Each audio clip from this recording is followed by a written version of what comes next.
Prior to that, the RMLO, the Residential Mortgage Loan Originator, didn't exist.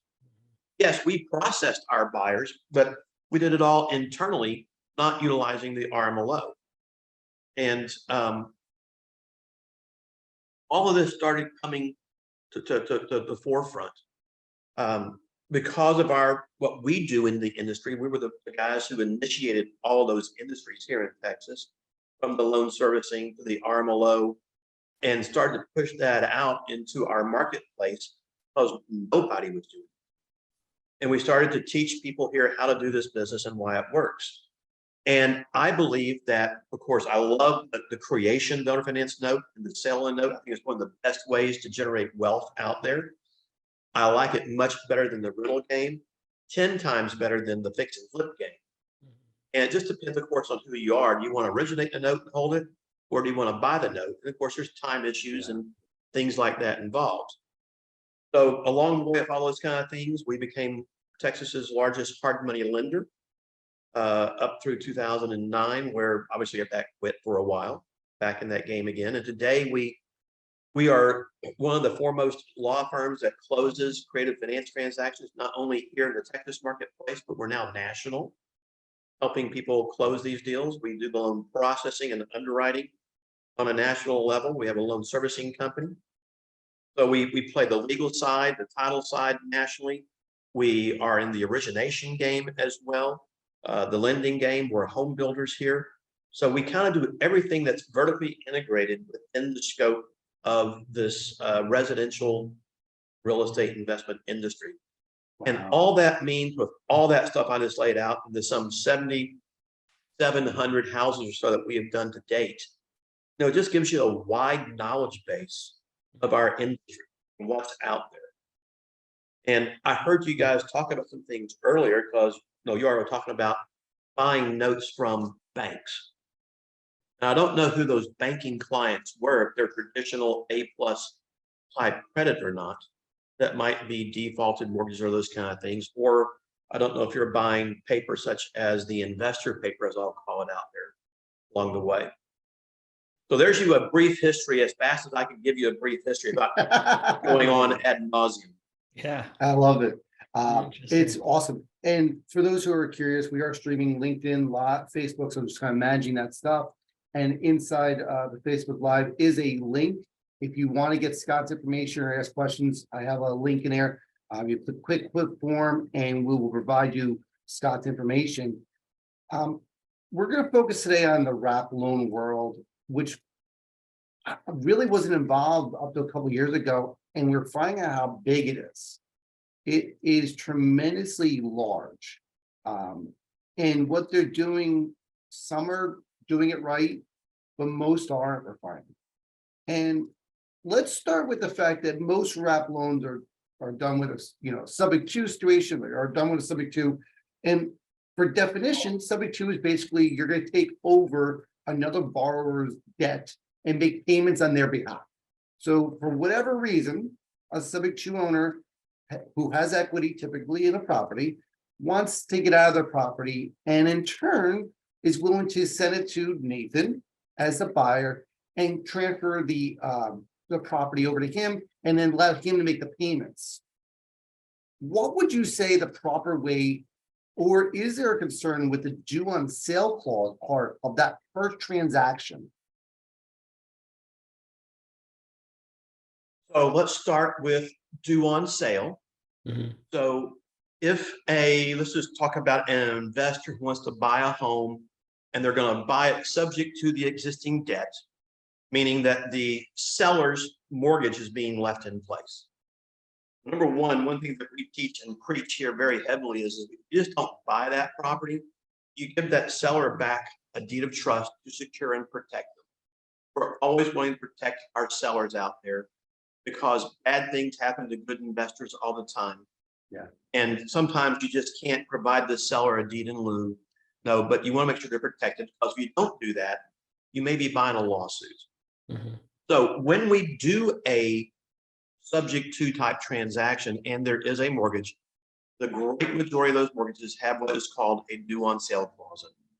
And guys, due on sale means just what it means. It means when you sell the property, You're supposed to pay off your mortgage loan. Mhm. Simple. Well, over the years, from what I understand, that clause has kind of morphed to mean many, many other things.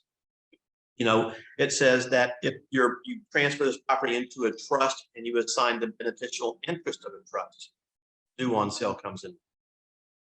Obviously, if you do a wraparound mortgage and you sell it in that format, even though you are still a liable party on that note, which is what the bank cares about, and the bank is still in first lien position, they can still call the loan due. I don't understand that, guys. I would love to get the logic behind these banks calling a due on sale loan when they're still first lien position Mhm. and their borrower is still still their borrower. Nothing has changed. Yeah. Why is this an issue? I don't know that answer. Wish I And why do did. they care? They're getting a payment, like, Mortgage companies care. Your small commercial banks, they get it. They now have two parties for repayment in that regard. They Mhm. love it. But anyway, that's one of those conundrums we may never know. absolutely. So due on sale, I can talk about sometimes if you sign a lease for more than 3 years with your resident, it could be a potential due on sale. It's all about control, in my opinion, by the mortgage company. That's all it is. It's a control factor. But along the way, I always ask two simple questions. We'll see how smart you guys are, okay? What does a mortgage company really want? Money. Money. On-time payment. That's it. Do you think they want to own a house? Not They at all. don't They're have not the set up for that. bandwidth to do that. They're not, that's why foreclosure was such a problem for so many years. Yeah, mortgage companies are lenders. They are Yes. not in the real estate business. And there's data out there that says when a mortgage company does foreclose on a home, they lose tens of thousands of dollars on average. Why would you want to do that? So, by the way, great answers, guys. And those are the universal answers across the board. Thumbs up, baby. Passed. Across the board. And it's common sense. And when you realize that, it helps you navigate that in your mind a little bit of how due on sale works. But it can still happen. It does happen. I will tell you in the some 10,000 plus deals that I've closed, I've only dealt with due on sale 10 times. Yeah. But what we always have our clients understand is just because that might be my data, it doesn't mean the next time it's not going to happen. And even though I've been able to get around it through some various mechanisms, it doesn't mean you can get around it the next time. So there's always a risk factor that has to be considered as you go into these kind of transactions. And what that's all about is disclosure, which is one of the most important things to do when we're doing deals like that. So due on sale is always an issue for consideration if the mortgage loan is being left in place, doing a wraparound mortgage and things of that nature, okay? So I hope that explained due on sale pretty well. So, correct. And from what we've learned is the best way to get around it is to put the house in a trust. And just change beneficiaries. Well, let's just talk about that. So when you're talking about putting the house in a trust, Yeah. you're not what people don't understand is where that comes from is what's called the Garn St. Germain Act, I think going back to 1980, that says a homeowner can convey their property into a financial planning trust. Okay. Well, you're not talking about financial planning trust, you're talking about a land trust mostly. Yeah. So is that really a financial planning trust? No. Now, we're not here to tell the mortgage company what we did or didn't do, which I understand. They can figure that out.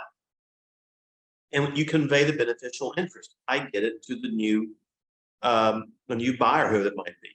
And they may not know about it. So it could be just fine. But if your goal is to buy that home, let's say subject to the existing debt, into a trust, and you're on the flip side, you're going to do a wraparound mortgage.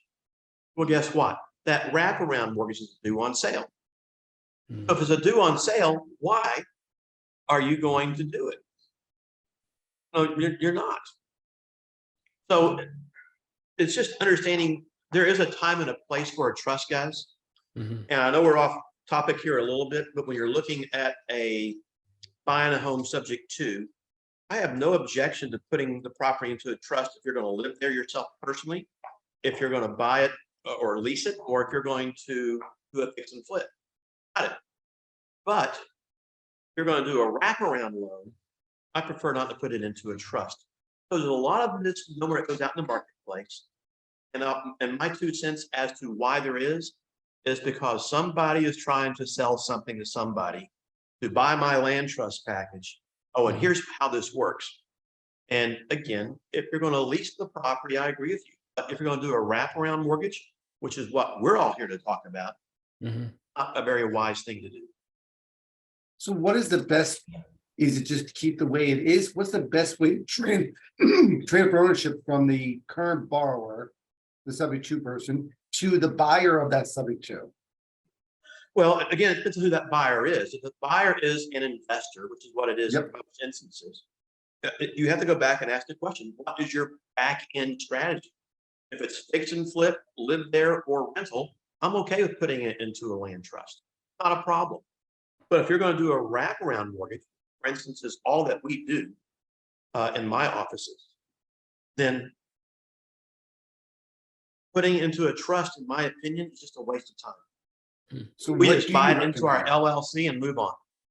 Gotcha. Okay. So you're not afraid to do on sale clause, even though it's transferring from the borrower to the LLC? You go back to those 2 simple questions, right? Mhm. And by the way, when you do things right, you navigate insurance right, you make your payments timely, so you don't create an issue out there with somebody, the great odds are there's not going to be a problem. Doesn't mean there won't be a problem. It's just that I think you have some limitations out there that it won't become a problem.